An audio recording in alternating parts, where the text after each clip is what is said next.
Hello everyone, and welcome to RadioCSIRT English Edition, your daily appointment with cybersecurity news.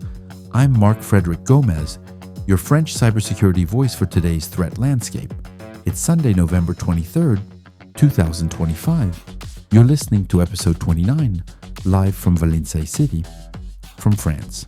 In this episode, new guidance from the Australian Cybersecurity Centre on mitigating risks from bulletproof hosting providers, CERT-FR advisory addressing multiple Wireshark vulnerabilities, Iberia confirms a customer data leak following a vendor security breach, a critical Azure Bastion flaw that may expose vulnerable cloud environments, Metasploit adds an exploit for an unpatched 40 Web 0-day vulnerability, a concise, technical, and operational update designed for CERT, SOC, CISOS, and cybersecurity professionals.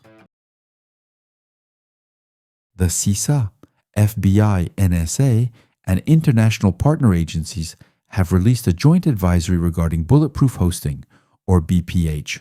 The report identifies a marked increase in cybercriminals using BPH infrastructure to target critical systems. BPH providers knowingly market services to threat actors.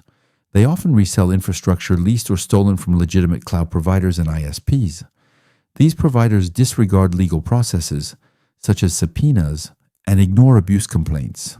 Key evasion tactics include fast flux obfuscation and the rapid cycling of IP addresses and DNS records. The advisory notes that BPH providers can acquire new autonomous system numbers, or ASNs, within 2 to 5 business days to bypass defensive filters. This infrastructure supports ransomware, data extortion, and command and control operations. Technical responses outlined involve curating high-confidence block lists using threat intelligence feeds. The report also details the implementation of granular filters on specific ASNs and IP ranges based on traffic anomaly analysis. CERT-FR issued Advisory 2025 AVI 1026 on November 20th, 2025. The alert details multiple vulnerabilities found in Wireshark. These flaws allow a remote attacker to cause a denial of service condition. Affected systems include Wireshark versions 4.4.x prior to 4.4.11. The issue also impacts versions 4.6.x prior to 4.6.1. References include Vendor Security Bulletins WNPA-SEC 2025-05 and 06. Spanish flag carrier Iberia disclosed a data leak on November 23, 2025. The incident stems from a security breach at a third-party vendor. Compromised personal identifiable information includes customer names, surnames, email addresses, and Iberia Club loyalty IDs. Iberia states that login credentials and financial data were not accessed. The airline has implemented new controls requiring verification codes for email address changes within user accounts.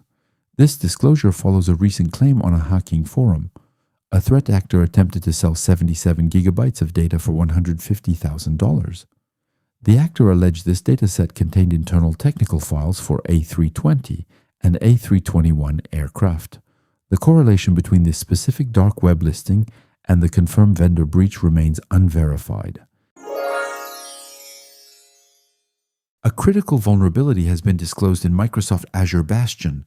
Assigned CVE 2025-49752, the flaw carries a maximum CVSS score of 10.0. It allows remote attackers to bypass authentication and escalate privileges to an administrative level.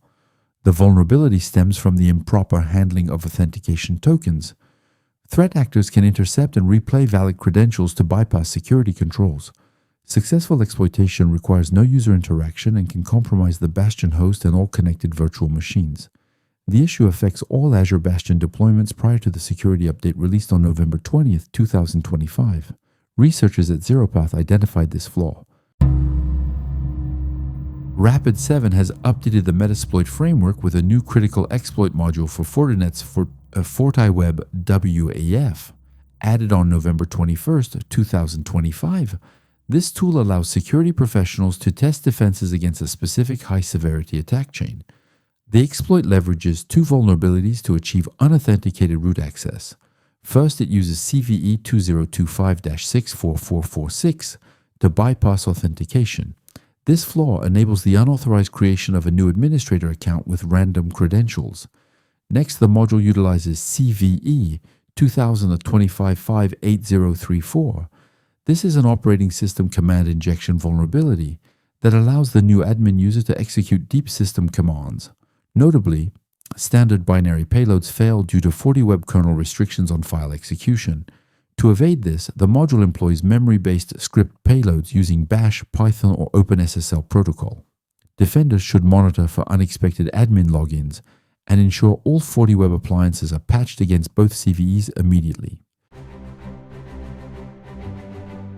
And that's the end of this Sunday special episode. I hope it provided clear and useful information.